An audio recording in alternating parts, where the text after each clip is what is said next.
আসসালামু আলাইকুম ওয়া রাহমাতুল্লাহি ওয়া বারাকাতুহু। ডাক্তার জাকির নায়েক, যিনি ইসলামের দাওয়াতকে নিয়ে গেছেন আধুনিকতার শীর্ষে, বিতর্ক ও সম্মানের চূড়ায় থাকা এই ব্যক্তিত্বের বাংলাদেশে আগমন নিয়ে গত কয়েক সপ্তাহ ধরে উত্তেজনা ছিল তুঙ্গে। মুসলিম উম্মাহর মধ্যে ছিল আনন্দের বন্যা। বহু বছরের প্রতীক্ষার পর অবশেষে সেই মহেন্দ্রক্ষণ আসন্ন। কিন্তু হঠাৎ এক নীরব বোমা ফাটলো। বাংলাদেশ সরকার জানিয়ে দিল আপাতত তিনি আসছেন না বাংলাদেশে। প্রশ্ন হলো, কেন এই আকস্মিক নিষেধাজ্ঞা? কি সেই অদৃশ্য শক্তি যা কোটি কোটি ভক্তের আশা ভঙ্গ করলো? শুধুই কি নির্বাচনের নিরাপত্তা, নাকি এর পিছনে লুকিয়ে আছে গভীর কোনো রাজনৈতিক চক্রান্ত? আজকের ভিডিওতে আমরা এই ঘটনাটা বিশ্লেষণ করব। প্রথমে আমরা সরকারের সিদ্ধান্তটি পর্যালোচনা করি। সরকারের আনুষ্ঠানিক বক্তব্য, দা অফিসিয়াল স্টোরি। সরকারের আইন শৃঙ্খলা কর কমিটির সবার সিদ্ধান্ত অনুযায়ী এই সফরের নিষেধাজ্ঞা সাময়িক, যার মূল কারণ দুইটি। নির্বাচনী ব্যস্ততা, দেশে এখন জাতীয় নির্বাচনের ডামাডোল। আইন শৃঙ্খলা বাহিনী পুরো দমে নির্বাচনী নিরাপত্তায় ব্যস্ত।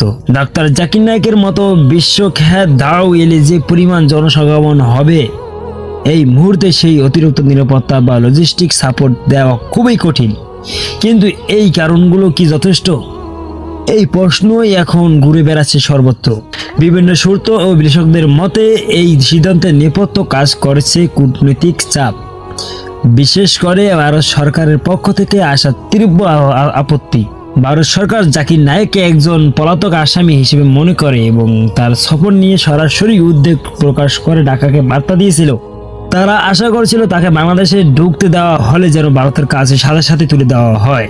পর্যবেক্ষকরা বলেছেন, নির্বাচনের আগে সংবেদনশীল কূটনৈতিক সম্পর্ক বজায় রাখতে এবং কোনো প্রকার আন্তর্জাতিক জটিলতা এড়াতে অবন্তকালীন সরকার এই আপাতত নিরাপদ পথটি বেছে নিয়েছে।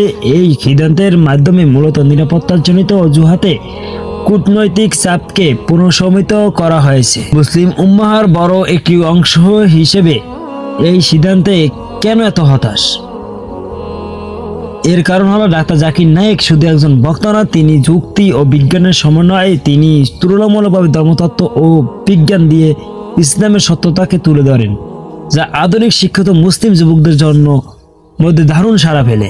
আত্মবিশ্বাসের প্রতীক হিসেবে পশ্চিম বা প্রাচ্যের মিডিয়ায় অপপ্রচারের মুখে তিনি যুক্তি দিয়ে ইসলামকে প্রতিষ্ঠা করেন, যা বিশ্বের মুসলিমদের আত্মবিশ্বাস বাড়িয়েছে। তিনি নতুন প্রজন্মের দাও। তার প্রশ্নোত্তর পর্বগুলো এবং চ্যালেঞ্জিং বিতর্কগুলো লক্ষ লক্ষ মানুষকে ইসলামের দিকে আকৃষ্ট করেছে। তাই তার সফর বাতিল হওয়া মানে শুধু একটি অনুষ্ঠান বাতিল নয়, এটি একটি ইসলাম বিপ্লবের অনুপ্রেরণাকে সাময়িকভাবে আটকে দেওয়া হয়েছে। এই পরিস্থিতিতে আমাদের প্রক্রিয়া কেমন হওয়া উচিত? আমাদের করণীয় কি?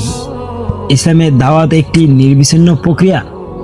কারো একক উপস্থিতি বা অনুপস্থিতির উপর ইসলাম নির্ভর করে না। আমাদের হতাশ না হয়ে নিজেদের দাওয়াতের কাজকে আরো আন্তরিকভাবে চালিয়ে যেতে হবে, সত্যের অনুসন্ধান করতে হবে।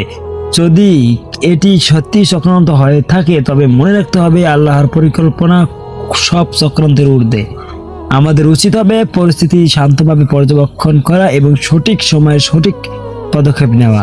নিজেরাই দাওয়ান। ডাক্তার জাকির নায়েক আমাদেরকে দেখিয়েছেন কিভাবে জ্ঞানের মাধ্যমে দাওয়াত দিতে হয়। আমরা যেন শুধু শ্রোতা না হয়, নিজেরাও নিজ নিজ অবস্থানে ইসলামের সঠিক পাতাটি যুক্তি ও প্রজ্ঞা দিয়ে মানুষের কাছে তুলে ধরি। সরকার নির্বাচনের শেষে পুনর্নির্বাচনের আশ্বাস দিয়েছে। আমরা আশা রাখবো এই সাময়িক নিষেধাজ্ঞা দ্রুতই উঠে যাবে এবং আমাদের প্রিয় দাও আবারও বাংলাদেশে এসে লাখো লাখো মানুষকে দিনের পথে উৎসাহিত করবেন ইনশাআল্লাহ। পরিস্থিতি যাই হোক, আমরা যেন আমাদের ঈমান ও দাওয়াতের কাজ থেকে বিচ্যুত না হই। আল্লাহর দিন প্রতিষ্ঠিত হওয়া সময় ব্যাপার মাত্র ইনশাআল্লাহ। এই নিষেধাজ্ঞা নিয়ে আপনার গভীরতম অনুভূতি কি? আপনি কি মনে করেন এর পিছনে রাজনৈতিক কোন চাপ কাজ করছে? কমেন্ট বক্সে অবশ্যই আপনার মূল্যবান মতামত জানাবেন। ভিডিওটি গুরুত্বপূর্ণ মনে হলে শেয়ার করে আপনার বন্ধু ও পরিবারের কাছে পৌঁছে দিন। আল্লাহ আমাদের সকলকে ধৈর্য ধারণের তৌফিক দান করুন। আসসালামু আলাইকুম ওয়া রাহমাতুল্লাহি ওয়া বারাকাতুহু। Subscribe to my channel.